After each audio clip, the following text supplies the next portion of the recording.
Tourist family மாதிரி உங்களுக்கு வந்து காமெடியோ ஒரு காமெடி ஒரு எல்லாமே இருக்கக்கூடிய படமா அது இருக்காது. இது வந்து ஜெயிலில் கஷ்டங்களை சொல்ல போற ஒரு படமா தான் இருக்கும். முதல் அது தயார்படுத்தணும் ஆடியன்ஸ்க்கு. நம்ம ஆடியன்ஸ்க்கு வந்து என்ன சொல்லணும்னா என்ன ஜானர்னே சொல்ல மாட்டேங்கிறோம்.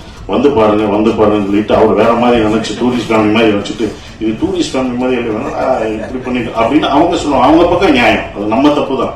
ஏன்னா நம்ம என்ன படம் பண்றோம், இது என்ன ஜானர் ஆஃப் மூவி எல்லாம் அவங்களுக்கு தெளிவுபடுத்தும் போது அவங்க பார்க்க வரும்போது அதை இது பண்ணுவாங்க. ஏன்னா இது வந்து ஜெயில் சொன்ன ஜெயில் படங்கள், எஸ்கேப் டு விக்டரி, இந்த மாதிரிலாம் நம்ம இங்கிலீஷ்ல பார்த்திருப்போம், நிறைய படங்கள் பார்த்திருப்போம்.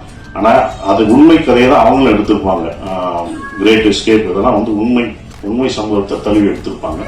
இந்த படமும் உண்மை சம்பவத்தை தழுவி தான் எடுத்திருக்கோம். ஜெயிலுக்குள்ள இருக்கும்போது காமெடி பண்ண முடியாது, டான்ஸ் ஆட முடியாது, அடிச்சிருவாங்க.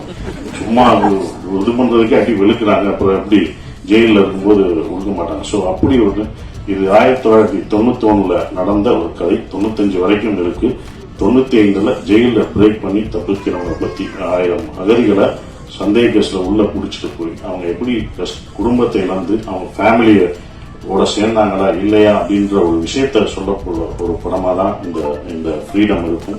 அவங்களுக்கு எப்படி அந்த விடுதலை வெளியில கிடைச்சதுன்றது நமக்கு அந்த இன்சிடென்ட் தெரியாது. அப்ப நடந்த போது 1995 இப்படி ஒரு விஷயம் நடந்திருக்கு. இப்படி ஒரு ஜெயில் பிரேக் வந்து வேலூர்ல இப்படி சிறையில இருந்து தப்பிக்க ட்ரை தப்பிச்சிருக்காங்கன்ற ஒரு விஷயத்த வந்து நமக்கு தெரியாத ஒண்ணு. அது வந்து ஏன்னா அப்ப இவ்வளவு மீடியா இல்ல, ஒரு பேப்பர் செய்திகளா தான் இது இருக்கு, பேப்பர் செய்திகளா இருக்கு.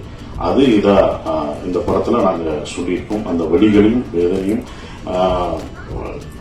இந்த படங்கள் அப்படியே சொல்லும், யதார்த்தமாக சொல்லும். படம் பண்ணும்போது இப்படி ஒரு படத்தை பாண்டி எடுத்ததுக்கு நன்றியை தெரிவிச்சுக்கேன். ஏன்னா ப்ரொடியூசர் தான் இதுக்கு அக்செப்ட் பண்ண. நான் திருப்பி கேட்டேன், ஏன்னா இப்படி ஒரு படம் நான் சந்தோஷமா இருக்கேன் சார். இப்ப கூட படம் பார்த்துட்டு நல்லா இருக்குன்னு சொல்லியிருக்காரு. அதுக்கு ரொம்ப நன்றி. ஏன்னா ப்ரொடியூசருக்கு தான் அது பிடிக்கணும்.